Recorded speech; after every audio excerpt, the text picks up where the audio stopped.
পাশ্চাত্যের কিছু মতবাদ।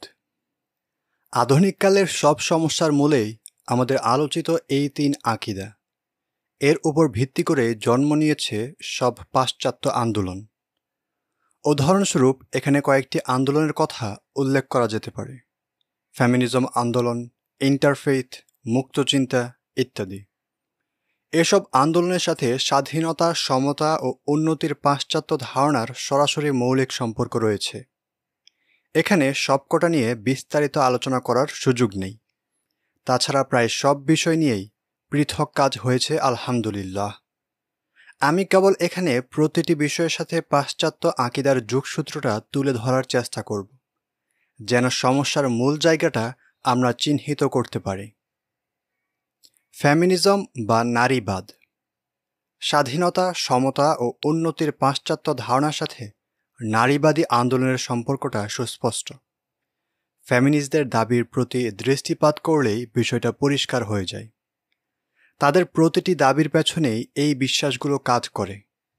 নারীবাদ সৃষ্টির পেছনে ইউরোপের বর্বরতার ইতিহাস থাকলেও পাশ্চাত্য বিশ্বাসী এটাকে স্বতন্ত্র মতবাদ কিংবা ইজমে রূপান্তরিত করেছে। ইউরোপের খ্রিস্ট সমাজে নারী নির্যাতনের ইতিহাস অনেক পুরনো। খ্রিস্টান সমাজের নারীরা এই নিপীড়নমূলক অবস্থান থেকে বেরিয়ে আসার জন্যে নিজেদের বিকৃত ধর্মের সমাধান খুঁজে। সেখানে কোনো সমাধানের অস্তিত্ব তারা পায়নি। নিজেদের মূল্যায়ন ও উল্লেখযোগ্য কোনো অধিকারও সন্ধান পায়নি তারা খ্রিস্ট ধর্মে। তখন তারা মুক্তির জন্যে পাশ্চাত্যের ঘোষিত মূলনীতি বেছে নেয়, গ্রহণ করে পাশ্চাত্যের স্বাধীনতা, সমতা এবং উন্নতির বস্তাপচা ধারণা। পুরো নারীবাদকে আমরা তিনটি দাবি কিংবা স্লোগানের ভেতর দিয়ে দেখতে পারি। ১. নারী তোমার ওপর থাকতে পারবে না কারো কর্তৃত্ব। তুমি স্বয়ং সম্পূর্ণ। তোমার কারো প্রয়োজন নেই। স্বামী, সন্তান, পরিবার সবই পুরুষতান্ত্রিক সমাজের চাপিয়ে দেয়া বিষয়। নারীবাদীদের এমন স্লোগানের মূলে রয়েছে পাশ্চাত্য স্বাধীনতার দর্শন। কি ধর্ম, কি পরিবার আর কি সমাজ, কারো বেঁধে দেয়া ভালো মন্দের নারীর বিশ্বাস থাকতে পারে না। সে যা ভালো মনে করবে তাই করবে। নারী যখন এই পাশ্চাত্য স্বাধীনতাকে গ্রহণ করতে চাইবে, তখন ঘরে অবস্থান, পরিবার পরিচালনা, পুরুষের অভিভাবকত্ব গ্রহণের মতো আল্লাহ প্রদত্ত বিষয়গুলো পরাধীনতা কিংবা পুরুষতান্ত্রিক সমাজের চাপিয়ে দেয়া বুঝাই মনে হবে। পর্দার বিধানকে সে সেকেলে আর বস্তাবন্দি বলে আখ্যায়িত করবে। আর এইভাবেই সে আল্লাহ প্রদত্ত কর্তৃত্ব থেকে বেরিয়ে পাশ্চাত্যের দাসত্বে প্রবেশ করে আর নিজেকে স্বাধীন ভাবতে শুরু করে। নারীবাদীরা তাদের নিজস্ব প্রকৃতি ছেড়ে পুরুষের প্রকৃতি গ্রহণ করতে চায়। নিজেদের বৈশিষ্ট্য ও শ্রেষ্ঠত্ব বর্জন করে পুরুষের অনুকরণ করতে চায়। এখানে কোনো সক্রিয়তা নেই, নেই কোনো অনন্যতা। একজন নারীবাদী নারী তার স্বামীকে খদ্দেরের চেয়েও বেশি কিছু ভাবতে পারে না। যেখানে কারেন্সি বা বিনিময় মুখ্য, প্রেম, ভালোবাসা, মমতা ও দায়িত্ববোধ সেখানে কোনো বালাই নেই। তাদের সকল সমস্যা নারীর আল্লাহ প্রদত্ত মাতৃত্ববোধের সাথে। পরিবারকে খুশি রাখা, সংসারের প্রতি মনোযোগী হওয়া, সন্তান প্রতিপালন করার ব্যাপারে সিরিয়াস থাকাই তাদের জন্য পরাধীনতা। অথচ এগুলো নারীর সহজাত ভূমিকা। তাদের কাছে একজন নারীর স্বাধীনতা হলো নগদ বিনিময় প্রাপ্তি, এমনকি যদি তা হয় দেহ সর্বস্ব বিলিয়ে দেওয়ার মাধ্যমেও। নারীবাদ হলো চরম ভোগবাদী চিন্তা ভাবনা। মেকআপ, ড্রেসিং, ইনকাম, দেহ আর বিচরণ স্বাধীনতার মাঝেই আটকে আছে তাদের পরিচয়। তারা মনে করে এগুলো করতে পারেই একজন নারীর সফলতা। ২. নারী। একজন পুরুষ কখনোই তোমার আস্থার জায়গা হতে পারে না। এই জন্যে তুমি তার উপর নির্ভর না করে বরং তার প্রতিদ্বন্দ্বী হও। প্রতিটি ক্ষেত্রেই তার সাথে প্রতিযোগিতায় লিপ্ত হও। তাল মিলিয়ে চলো, এগিয়ে যাও তাকে পেছনে ফেলে। এই স্লোগানটি দেখবেন পাশ্চাত্য সমতার সাথে সম্পৃক্ত। ভালো মন্দ নির্ধারণ করার যখন সবার ক্ষমতা ও স্বাধীনতা রয়েছে, তখন একজন নারী কেন তার স্বাধীনতা, নিজের ভালো মন্দ নির্ধারণ করার ক্ষমতা ভোগ করবে না? কেন এখানে নারী পুরুষের ব্যবধান সৃষ্টি করা হবে? পুরুষ কেন উত্তরাধিকার সম্পত্তি নারীর চেয়েও বেশি পাবে? পুরুষ বাইরে স্বাধীনভাবে বিচরণ করতে পারলে নারী কেন করতে পারবে না? পাশ্চাত্য সমতাকে স্ট্যান্ডার্ড মেনে নিলে এরকম নানান জায়গায় প্রশ্ন আসবে, যেখানে নারী পুরুষের বিধান ও অধিকারের মাধ্যমে ব্যবধান রয়েছে। কারণ ইসলাম সমতাকে মানদণ্ড মানে না। ইসলাম সর্বদা ন্যায় ও ইনসাফের পক্ষে থাকে, সমতার সাথে নয়। কারণ প্রচলিত সমান অধিকারের ধারণা সব জায়গায় ন্যায় প্রতিষ্ঠা করতে পারে না। ক্ষেত্রবিশেষে তা এক পক্ষের উপর জুলুম বয়ে আনে। যার যা প্রয়োজন এবং সামঞ্জস্যপূর্ণ তাকে তা প্রদান করাই হলো ন্যায্য ন্যায়। পুরুষকে স্ত্রী, মা, বাবাসহ পরিবারের সবার ব্যয়ভার বহনের দায়িত্ব দেওয়া হয়েছে, কিন্তু ইসলামে নারীকে কারো ব্যয়ভার বহনের দায়িত্ব দেওয়া হয়নি। এই দায়িত্ব আল্লাহ কর্তৃক নির্ধারিত। কাজেই নারী যা পাবে সবটাই তার সেভিংস। সেখানে কারো প্রাপ্য নেই, ফলে পুরুষের টাকার প্রয়োজন বেশি এবং উপার্জন ও গ্রহণযোগ্যতার জন্যে তাকে আবশ্যিকভাবে নিয়মিত বাইরে যেতে হয়। এই জন্য তাকে বেশি ভাগ দেওয়া হয়েছে এবং তাকে বাহির সামলানোর দায়িত্ব দেওয়া হয়েছে। বাহির সামলানোর দায়িত্ব নারীর নয়, তার দায়িত্বের জায়গা পরিবার। ফলে তাকে ঘরে থাকার নির্দেশ দেওয়া হয়েছে। স্বামীর ভরণপোষণই তার জন্য যথেষ্ট, আর বাবার সম্পত্তি তার জন্য অতিরিক্ত। সম্পত্তির ভাগে তাকে কম দেয়াটা অন্যায় নয়, বরং ন্যায়সঙ্গত। স্বামী যদি তার দায়িত্ব পালন না করে, তাহলে স্ত্রীর অধিকার আছে তাকে বিচারের কাঠগড়ায় দাঁড় করানোর। নারী পুরুষ কেউই সমান নয়, বরং একজন অপরজনের জন্য পরিপূরক। আধুনিক সময়ে এসে নারী পুরুষের এই সমতার প্রশ্ন শুধু বিধান এবং অধিকারে সীমাবদ্ধ নেই। এখন সৃষ্টিগত ও জিনগতভাবেই নারী পুরুষের সমতার দাবি তোলা হচ্ছে। নারীবাদ এবং তার পৃষ্ঠপোষকদের পক্ষ থেকে বলা হচ্ছে, নারী পুরুষের পার্থক্য নিছক একটি সামাজিক নির্মাণ বা সোশ্যাল কনস্ট্রাক্ট, জেন্ডার ধারণা থেকে। আদতে এখানে বায়োলজিক্যাল কোনো ব্যবধান নেই।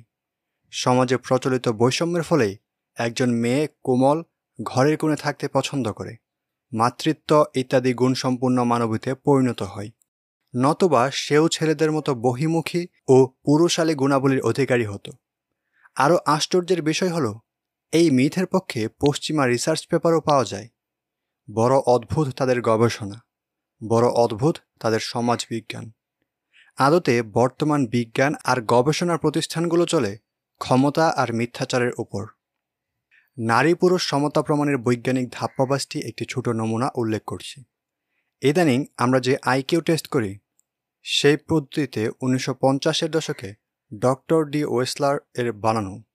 শুরুতে তিনি পেলেন 30-এরও বেশি টেস্ট নারী পুরুষের মাঝে একজনের পক্ষে বৈষম্য করেছে। যেন টেস্টেরই দোষ, সে কেন একই রেজাল্ট দিচ্ছে না, কেন দুই লিঙ্গ দুই রকম পারফর্ম করবে, উভয় তো সমান, অতএব টেস্টই ঠিক নেই। বুঝেন ব্যাপারটা। পারফরম্যান্স গ্যাপ যেগুলোতে বেশি, সেই টেস্টগুলো বাদ দিয়ে দিলেন মিস্টার ওয়েসলার। সমস্যাটা সমাধান করা দরকার। এরপরও যখন দুই লিঙ্গকে সমান বানানো যাচ্ছে না, তখন যা করা হলো, কিছু টেস্ট রাখা হলো যেগুলোতে পুরুষ ভালো করে, নারী খারাপ করে, আর কিছু টেস্ট রাখা হলো যেগুলোতে নারীরা ভালো করে, পুরুষ খারাপ করে। পুরোটাকে বলা হলো আইকিউ টেস্ট, এবং নারী পুরুষ আইকিউ সমান। এই হলো বিজ্ঞানের অবস্থা। যখন গবেষণার রেজাল্ট আপনার পছন্দ হচ্ছে না, মনমতো সিদ্ধান্তে পৌঁছাতে আপনি পারছেন না, তখনই আপনি প্রাপ্ত ডেটা এদিক ওদিক করে নিচ্ছেন। উদাহরণত, অলিম্পিকে কোনো পোল ভোল্ট ইভেন্টে কয়েকজন অ্যাথলেটকে আপনি ওজনের বাটখারা বেঁধে দিচ্ছে এবং কয়েকজনকে পুলের উচ্চতা কমিয়ে দিচ্ছেন, যাতে সত্যটা প্রমাণিত হয় যে শক্তি আর দ্রুততা যাই হোক, সৃষ্টিগতভাবে সব পোল ভোল্টেরই সমান। পৃথিবীর সমস্ত কর্মকাণ্ড এক সেট মিথ্যাচারের উপর ভিত্তি করে মুষ্টিমেয় মানুষের স্বার্থ রক্ষার জন্য পরিচালিত হচ্ছে। মিডিয়া, বিজ্ঞান, অর্থনীতি সব কিছু পাশ্চাত্য ধ্যান ধারণা রক্ষার জন্যে পাশ্চাত্য পক্ষপাতদুষ্ট গবেষণা ও ফল প্রকাশ করে। এটা তারা করে আসছে যুগ যুগ ধরে। নতবা ডোনেশনের অভাবে বন্ধ হয়ে যাবে বেশ্যাবৃত্তির মতো এই অদ্ভুত বিজ্ঞান চর্চা। 2005 সালের নভেম্বর মাসের 12 তারিখ ম্যারিন ডি রে ম্যারোট্রেন হোটেলে চলছে NARTH এর conference, national association for research and therapy of homosexuality. শতাধিক মনোচিকিৎসকের সামনে আমেরিকান সাইকোলজিক্যাল অ্যাসোসিয়েশন বা APA এর সাবেক প্রেসিডেন্ট নিকোলাস কামিংস পিএইচডি উচ্চারণ করলেন কিছু অপ্রিয় সত্য। সমাজকর্মীরা আমেরিকান সাইকোলজিক্যাল অ্যাসোসিয়েশনকে বাধ্য করেছে তাদের হয়ে কথা বলতে, এমন সামাজিক অবস্থান নিতে জোর করেছে যার পক্ষে যথেষ্ট বৈজ্ঞানিক প্রমাণ নেই। তখনই অ্যাপিএ কোনো রিসার্চ পরিচালনা করে যখন তারা জানে যে রেজাল্ট কী হবে। সম্ভাব্য যে ফল পক্ষে আসবে তেমন রিসার্চে কেবল অনুমোদন দেওয়া হয়। যখন মিস্টার কিউমিং ও আরেক মনোবিজ্ঞানী রজার রাইট পিএইচডি একটি বই লিখেছেন destructive Trends in mental health নামে, তখন তারা আরও কিছু সহকর্মীর সাহায্য চান। তারা কেউই সাহায্য করেনি বরখাস্ত হবার ভয়ে কিংবা পদোন্নতি থেকে বঞ্চিত হবার ভয়ে। বেশি ভয় পেত গে লবি বা সমকান সমর্থকদের, যারা অ্যাপিএতে খুবই শক্তিশালী। এই হচ্ছে বিজ্ঞান ও গবেষণার বাস্তবতা। এসব রিসার্চের ভিত্তিতে ইসলামকে সন্দেহ করা কতটুকু যৌক্তিক? এজন্যই বলি, বিজ্ঞান দিয়ে ইসলামকে প্রশ্নবিদ্ধ করার আগে বিজ্ঞানের সত্যতা নিশ্চিত করে নেওয়া দরকার। বিজ্ঞান অকাট্য কোনো বিষয় নয় যে তার সব কিছু চিরসত্য হবে, কিন্তু ইসলাম চিরসত্য এবং অকাট্য। 3. নারী। তোমার অর্থনৈতিক স্বাবলম্বিতাই তোমার সম্মানের একমাত্র উপায়। অন্যের আয়ের উপর নির্ভরশীল হলে মানে তুমি নিজের সম্মান হারালে। এই জন্যে তোমাকে নিজস্ব অর্থনৈতিক আয়ে স্বাবলম্বী হতে হবে। নারীবাদের এই স্লোগানটির সম্পর্ক পাশ্চাত্য আকিদার তৃতীয় বিষয় তথা উন্নতির সাথে, যেখানে উন্নয়নকে মাপা হয় কেবল জিডিপি আর জিএনপি এর স্কেলে। ফলে পরিবারের আঙিনায় নারীর ভূমিকায় মূল্যায়ন করা হয় না পাশ্চাত্য সমাজে। নারীকে ঘর থেকে বের করে কর্মস্থলে আনতে পারাটাই যেন দেশের উন্নয়ন এবং নারী অধিকারের বাস্তবায়ন।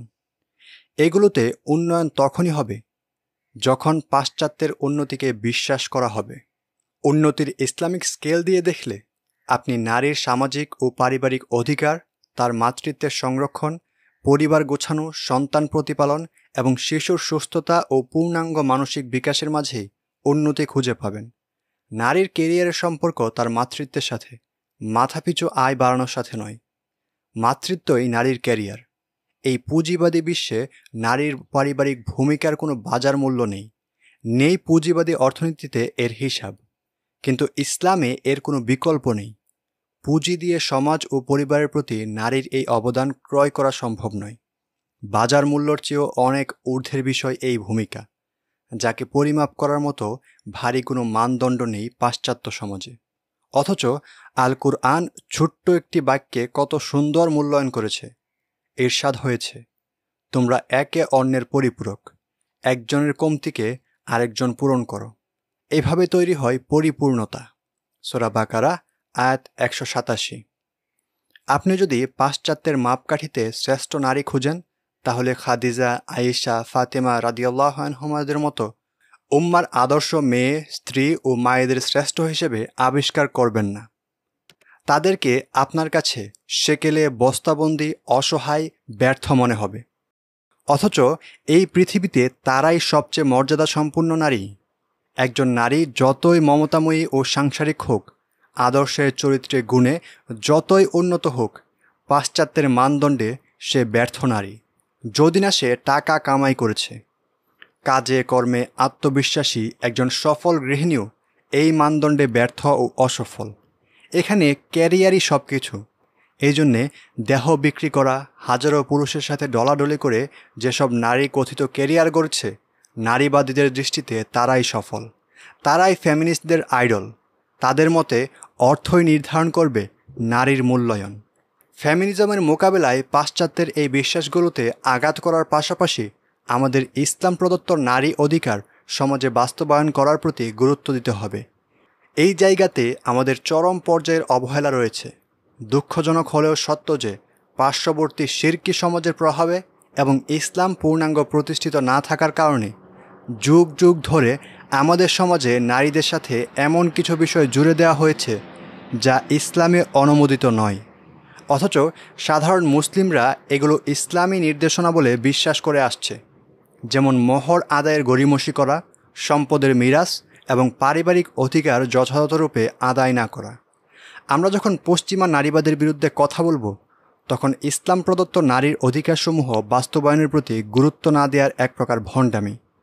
বর্তমান মুসলিম সমাজে নারীরা যে দুটি প্রাপ্য থেকে সবচেয়ে বেশি বঞ্চিত হচ্ছে তা হলো মোহর এবং উত্তরাধিকার সম্পত্তি। নারীদের মিরাস চাওয়াকে নির্লজ্জতা এবং ঘৃণার চোখে দেখা হয়। ভাইরা ইমোশনাল ব্ল্যাকমেল করে দায়সারাভাবে কিছু টাকা দিয়ে বোনেদের এই অধিকার কেড়ে নেয়, তাদেরকে বঞ্চিত করে প্রাপ্য অধিকার থেকে। আর স্বামীরা মোহরকে অঘোষিতভাবে রহিতই করে দিয়েছে সমাজ থেকে। মোহর এখন কাগজের সংখ্যা ছাড়া কিছুই না। অনেকে তো সারা জীবন স্ত্রীর ভরণপোষণকেই মোহর হিসেবে গণ্য করে থাকে, অথচ স্ত্রীর ভরণপোষণ ও বাসস্থান স্বামীর উপর আলাদা ওয়াজিব। মোহরের সাথে এর কোনো সম্পর্ক নেই। আমাদের সমাজে নারী নির্যাতন ও হেনস্থের অন্যতম প্রধান হাতিয়ার হলো যৌতুক। পূর্ব নির্ধারিত কিংবা কাঙ্ক্ষিত অর্থ বা বস্তু না পেলে সারা জীবন বউয়ের উপর এর প্রতিশোধ তোলে স্বামীর পরিবার।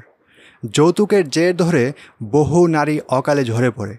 অসংখ্য নারী শারীরিক ও মানসিক নির্যাতনের শিকার হয়।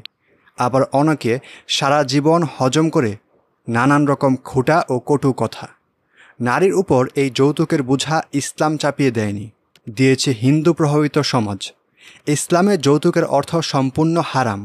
স্ত্রীর পরিবারের পক্ষ থেকে স্বেচ্ছায় কোনো প্রকার উপটক্ষ এলে তা ভিন্ন কথা, কিন্তু চুক্তি করে কিংবা পূর্বাকাঙ্ক্ষা থেকে সম্পদ না পেয়ে স্ত্রীর উপর নির্যাতন চালানো কিংবা তাকে কটু কথা শোনানো সম্পূর্ণ জুলুম। ইসলামে এর কোনো বৈধতা নেই। নারী পুরুষের ব্যাপারে যৌথভাবে ইসলাম যে নির্দেশনা রয়েছে তাকে যদি কেউ একতরফাভাবে দেখে তাহলে সে ইসলামের ভারসাম্য বুঝতে পারবে না। যেমন কেউ শুধু নারীদের প্রতি ইসলামের নির্দেশগুলো দেখল, তাদেরকে স্বামীর সন্তুষ্টি হাসিলের নির্দেশ করা হয়েছে, ঘরের ভেতরে তাদের মূল অবস্থান স্থির করা হয়েছে ইত্যাদি, তখন সে ভাববে ইসলাম নারীদের অবহেলা করছে এবং পুরুষদের বেশি গুরুত্ব দিয়েছে।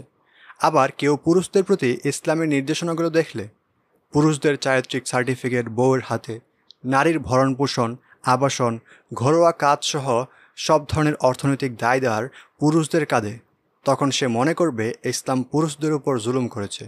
অথচ ব্যাপারটা তা নয়। ইসলাম একটি পরিপূর্ণ এবং সামগ্রিক জীবন ব্যবস্থা। তার পূর্ণতা এবং সামগ্রিকতা বাদ দিয়ে খণ্ডাংশ নিয়ে পড়ে থাকলে ফাসাদ হবে। ইসলামের দৃষ্টিতে নারী পুরুষ কেউই কারোর প্রতিদ্বন্দ্বী নয়, বরং একজন অপরজনের পরিপূরক। তাদের মধ্যেকার সম্পর্কটা প্রতিযোগিতার নয়, ভালোবাসার। আল্লাহ বলেন, তোমরা একে অন্যের পোশাক স্বরূপ। সূরা বাকারা আয়াত 286। ইন্টারফেইথ। ইন্টারফেইথ শব্দের অর্থ আন্তধর্ম। বর্তমান মুসলিমদের জন্য সবচেয়ে বড় ফেতনার হচ্ছে ইন্টারফেইথ। এর সম্পর্ক মূলগতভাবে পাশ্চাত্য বিশ্বাসগুলোর সাথে হলেও এটি অনেক আগে একটি স্বতন্ত্র ও সক্রিয় মতবাদের রূপ নিয়েছে। ইন্টারফেইথের মূল কথা হলো ইসলাম ছাড়া অন্যান্য ধর্মকেও ধর্মীয় মর্যাদা দেয়া এবং অন্য ধর্মের জন্য মুসলিমদের মাঝে ধর্মীয় মর্যাদাবোধ ও সহানুভূতি প্রতিষ্ঠা করা। বিভিন্ন নামে এই মতবাদ মুসলিম সমাজে প্রচারিত হয়ে থাকে, যেমন interfaith dialogue, interfaith harmony, interfaith alliance ইত্যাদি। পাশ্চাত্য আকিদা স্বাধীনতা ও সমতার সাথে ইন্টারফেথ বিশ্বাস আঙ্গাঙ্গিকভাবে সম্পৃক্ত। পাশ্চাত্য স্বাধীনতার মূল কথা হলো ভালো মন্দ নির্ধারণ করার ক্ষেত্রে প্রত্যেকেই স্বাধীন, আর এই স্বাধীনতা ব্যবহার করে প্রত্যেকের নির্ধারিত চয়েসই সত্য এবং সমান। এটা হলো পাশ্চাত্য সমতা। ইন্টারফেথের ক্ষেত্রে এই দুই বিশ্বাস কাজ করে। যেই ব্যক্তি মেনে নেবে যে ভালো মন্দ নির্ধারণ করার অধিকার যে কারো রয়েছে, ভালো মন্দ আল্লাহর পক্ষ থেকে নির্ধারিত নয়, আর প্রত্যেকের চয়েস করা বিষয় সত্য ও সমান, সে তখন এটাও বিশ্বাস করবে যে প্রত্যেকের পালন করা ধর্ম সত্য এবং তার সম অধিকার ও মর্যাদার দাবি রাখে। ইসলামকেই তখন সে একমাত্র সত্য হিসেবে মানবে না। অথচ মহান আল্লাহ তাআলা বলেন, নিশ্চয় আল্লাহর নিকট একমাত্র মনোনীত দিন ইসলাম। সূরা আলে ইমরান আয়াত 19। বাংলাদেশে এই ইন্টারফেথ বিশ্বাস প্রচারে কোয়ান্টাম মেথড অত্যন্ত সক্রিয়ভাবে কাজ করে যাচ্ছে। কোয়ান্টাম মেথড সম্পর্কে জানতে ইসলাম ও কোয়ান্টাম মেথড বইটি পড়তে পারেন। এছাড়া বিশ্বব্যাপী কাজ করেছে বিভিন্ন প্রতিষ্ঠান। দুঃখজনক হলেও সত্য, মুসলিম বিশ্বের অনেক আলেম, ধর্মীয় ব্যক্তিত্ব এবং রাষ্ট্রপ্রধান এসব সংগঠনের মূলে কাজ করছে কিংবা তাদের প্রোগ্রাম বাস্তবায়নে মূল ভূমিকা পালন করে যাচ্ছে। গত বছর আবুধাবিতে আব্রাহামিক ফ্যামিলি হাউস নামে যেই কমপ্লেক্স ভিত্তি স্থাপন করা হয় সেখানে সব ধর্মের উপাসনালয় একসাথে নির্মাণ করা হবে। 2022 সালে এই প্রজেক্টের কাজ সম্পূর্ণ হয়েছে। এই প্রজেক্টটি একটি ইন্টারফেথ প্রজেক্ট। এছাড়া রাশিয়া সহ পৃথিবীর বিভিন্ন দেশে টেম্পল অফ অল রিলিজিয়ন নামে কিছু উপাসনালয় তৈরি হচ্ছে, যেখানে সব ধর্মের উপাসনালয় থাকবে একসাথে। অত্যন্ত কৌশলে এখানে কিছু ধর্মীয় প্রতিষ্ঠান ও ব্যক্তিকে ব্যবহার করা হচ্ছে সাধারণ মানুষকে আশ্বস্ত করার জন্য। আন্তর্জাতিক কিংবা আঞ্চলিক কিছু সংগঠন আলেমদের নিয়ে ইন্টারফেথ ডায়ালগ অনুষ্ঠান করছে। মাদ্রাসার আঙিনাতেও তারা এই ধরনের অনুষ্ঠান চালিয়ে যাচ্ছে। ধর্মীয় সম্প্রীতির নামে সাধারণ মুসলিমদের ইন্টারফেথে বিশ্বাসে দীক্ষা দেওয়া হচ্ছে। কার্যতভাবে ইন্টারফেথ সেকুলারিজমেরই ভিন্ন নাম। মুক্তচিন্তা। পাশ্চাত্যের গর্ভ থেকে জন্ম নেয়া আরেকটি আন্দোলন হলো মুক্তচিন্তা। এই মুক্তচিন্তার সম্পর্কও পাশ্চাত্য স্বাধীনতার সাথে। মুক্তচিন্তার অর্থ হলো চিন্তার ক্ষেত্রে ওহী, ধর্ম ও প্রথাগত বলয় থেকে স্বাধীন হয়ে শুধু অসম্পূর্ণ ও ত্রুটিপূর্ণ মানবীয় আকল বা যুক্তি ব্যবহার করা। মানবীয় আকলের ঊর্ধ্বে যে কোনো বিষয় প্রত্যাখ্যান করা এবং তার উপর নোংরা আক্রমণ করা। কিন্তু ইসলাম কখনো মুক্তচিন্তার সমর্থন করে না। আল্লাহ সুবহানাহু ওয়া তাআলা তার বান্দাকে ওহীর বিধিবদ্ধতার বাইরে চিন্তা করার অনুমতি দেননি। ওহীর মানদণ্ডে আকলের ব্যবহার করা তার নিকট প্রশংসনীয় কাজ। আল্লাহ তাআলা বলেন, আমি মানুষ ও জিন জাতিকে সৃষ্টি করেছি কেবল আমার ইবাদতের জন্যে। সূরা জারিয়াত আয়াত 56। যখন তিনি আমাদের সৃষ্টি করেছেন তার দাসত্বের জন্যে, তখন আমাদের আকলের দাস হওয়ার অর্থ হলো তার বিরুদ্ধে বিদ্রোহ করা। এই ব্যাপারে বিস্তারিত জানতে আপনারা ইসলাম ও মুক্তচিন্তা বইটি পড়তে পারেন। এছাড়াও আমাদের ইসলামিক অডিও বুক চ্যানেলে আপনারা মুক্তচিন্তার ব্যাপারে একটি অডিও লেকচার্স পেয়ে যাবেন, ইসলাম ও মুক্তচিন্তা নামে। উপরে আলোচিত বিষয়গুলো বড় কিছু দৃষ্টান্ত মাত্র। পাশ্চাত্যের প্রতিটি দাবি ও আন্দোলনের পেছনে এই স্বাধীনতা, সমতা, উন্নতির বিশ্বাসগুলোই খুঁজে পাবেন। সমকামিতা, পতিতাবৃত্তি, অজাচার, ট্রান্সজেন্ডার সহ তাদের সব নোংরা আয়োজনের বৈধতার জন্যে তারা এই তিনটি বিশ্বাসকেই যুক্তি হিসেবে ব্যবহার করে। খুব সূক্ষ্মভাবেই মুসলিমদের মাঝে এই ধারণাগুলো জট বেঁধে বসেছে। নিজেদের অজান্তেই তারা এই বিশ্বাসগুলোকে ধারণ করেছে, যা তাকে ইসলামের সামগ্রিক চেতনা ও আদর্শ থেকে দূরে ঠেলে দিচ্ছে।